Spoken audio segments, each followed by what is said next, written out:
Hey, it's your buddy Peace and Harmony with you here today. We're focusing in on the illusory perfectionistic standards that are really set forth by a narcissistic or psychopathic individual. And illusory means not real. Illusory means not based in reality, not based in actuality, not based in what is really going to be required of you or really work for you moving forward. And when we talk about perfectionistic, we're talking about almost where these standards are inhuman, where things are over the top. Expectations are through the roof. Expectations cannot be met. Where they're just too highly pressurized, the expectations are set way too high, and there's a setting up for failure or a setting up of disappointment. And these are very much at the hands of a narcissistic individual. Now because of their grandiose sense of self-importance, and their lack of empathy for others, they then strive to hold others to the same unrealistic standards. So when you are feeling this and you're feeling less than, or you're feeling disempowered, you're feeling shut out, you're feeling shunned by these individuals, oftentimes it's because you're caught between trying to internalize this grandiose sense of self that they have projected, and then you're trying to perhaps make this your own, this grandiose sense of self. And so it's difficult for you to form relationships that are really truly functional and two-way reciprocity.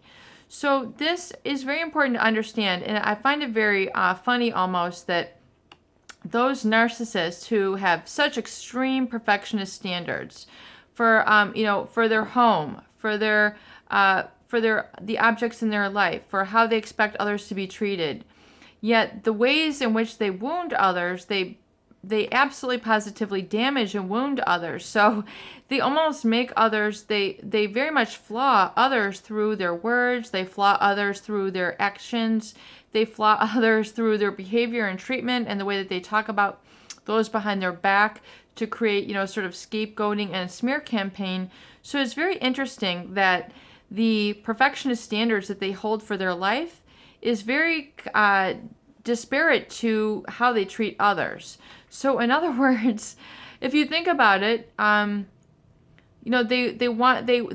have a great intolerance for others, and really those who they perceive as less than, and they then treat others as less than, and they damage others through their words and actions. So it's very interesting that somebody who would care for their furniture and their rugs and their belongings more than they care for people. So oftentimes you'll see a narcissist who will put their furniture above people, who will put their objects above people. It's the old, you drop a pot of burning water, and they want to know if the Teflon is okay. They don't care if you have third-degree burns. They care more about the cookware than they care about yourself as a person. And so it's very funny that the standards which they hold for their belongings are very disparate and different. There's a real dissonance and a discord between then how they treat people. They devalue others, and yet they place more value on objects and things above other people. So it's it's kind of funny when you think about it, because and I think maybe we should have a comedy show about narcissists, although it's not my goal here on the channel to poke fun, ridicule, or laugh about others. But it's very interesting to see, because you can see how the character disorder plays out as one gets older in life, or as they mature, and how they treat others so much less than even the objects with which they accumulate. People are not as important as their objects. So it's very, very interesting. But I want you to really realize that this working with a narcissist and coming out of the other side is very much about letting them go. Letting go of their perfectionist standards, perhaps that they have tried to create or instill in you. That that's just going to create a lifelong addiction to disappointment. You're going to constantly feel unhappy, not good enough. You don't have enough. You haven't done enough. You haven't worked hard enough. So it creates a feeling of being, constantly imperfect. And so, if you can let that go, and let go of the understanding that the feeling that you are imperfect, but realize that everything will become perfect in time, and to focus on really those things that you want, value, and desire in your life, those feelings, and who you want to become. Keep that at your forefront of focus. When we talk about our recovery journal and having a vision and having a focus and focusing on the I wants. In other words, if I didn't have to be perfect, I would love to ... If people didn't expect me to be perfect all the time, I would pursue ... If I didn't have to live up to unrealistic perfectionist standards, I would probably be pursuing ... So if you can realize that oftentimes it's the narcissist instilling of these perfectionist values that oftentimes keep people frozen in their life. It keeps them stunted in their life, like they can't move. They're just frozen. They're frozen in time. They can't move beyond this sort of this very unrealistic standard that has been placed on them. They realize that they are perfect in their being imperfect. But they don't realize that because the narcissist has instilled in them, has instilled that in them. And realize that the universe, if you will give yourself permission, loves you for all your inadequacies. In fact, the universe wants you in your very imperfect ways. The universe wants you in all your imperfections. The universe wants you with your 10 pounds overweight. The universe loves you with your with your imperfect values, and that you're struggling then to express, your very core of being imperfect.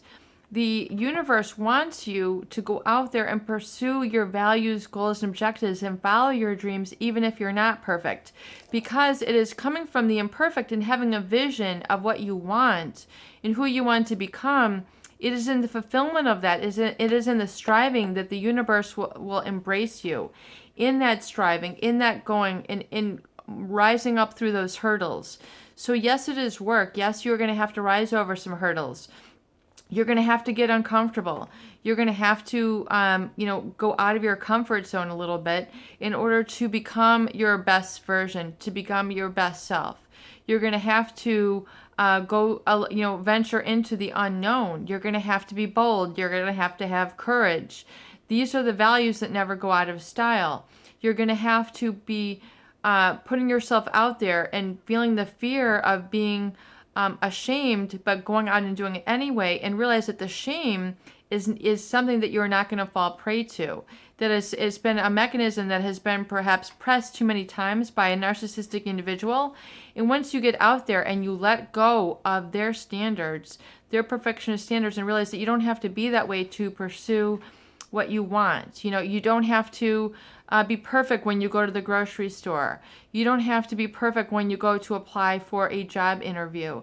You don't have to be perfect when you're going out to look to a mate, and date and find friends and going out and meeting people. That these unrealistic standards that have caused you a feeling of overwhelm and anxiety have caused you to become frozen and feeling like you're never ever going to be good enough. You're not going to have what it takes. You're not going to have what other people are looking for. Realize that people are going to embrace you where you're at if you are just to go out there and do it. Like Nike says, just do it. Go out there. Just like any, top-notch athlete had to start somewhere. But then they practiced, they rehearsed, they did these things again and again and again. They did their stretches. They were able to see that their time, wasn't perfect, or that they, fell when they, were starting to run. They had to work up in their skill set. So the same thing is with you, but don't allow your feeling of feeling inferior or feeling imperfect to realize that the world is not judging you in that way. Perhaps the narcissist was judging you in that way, but the world at large is not judging you that way. So if you can let go of that feeling of judgment from that external locus of control, come back within and embrace that feeling of being okay, of being a whole person, of having integrity, of being of a person who is trustworthy, and being of a person who embraces their values and brotherhood and those more noble values which don't take money or other things to express, but that you can come and emanate from those values and then live in that insight and live in that light. You will become energized in living that and not being held back or frozen by the perfectionist standards and judgment that a narcissist has instilled in you. When you come from that place of goodness, you're going to do the perfect action. You're going to meet the perfect people. You're going to have the perfect feelings. You're going to be able to experience the bliss of letting go of those unrealistic standards and living from your authentic self and living from your own enjoyment and being able to share that with others. And then that is good enough. And that is where your growth is going to come from. That is where you're going to experience the quantum field and being able to then come up with solutions and live in different choices and really experience your freedom. Peace and harmony with you here today. I hope these videos do help you. Please share, please subscribe for more great tools, videos, discussion, and support.